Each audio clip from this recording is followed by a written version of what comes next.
सोमनाथाय नमः। ॐ मल्लिकार्जुनाय नमः। ॐ महाकालेश्वराय नमः।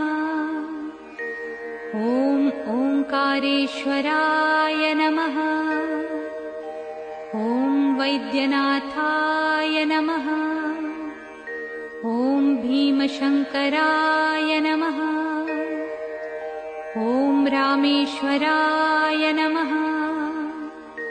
ॐ नागेश्वराय नमः। ॐ विश्वेश्वराय नमः। ॐ त्र्यंबकेश्वराय नमः। ॐ केदारेश्वराय नमः। ॐ भुस्मेश्वराय नमः।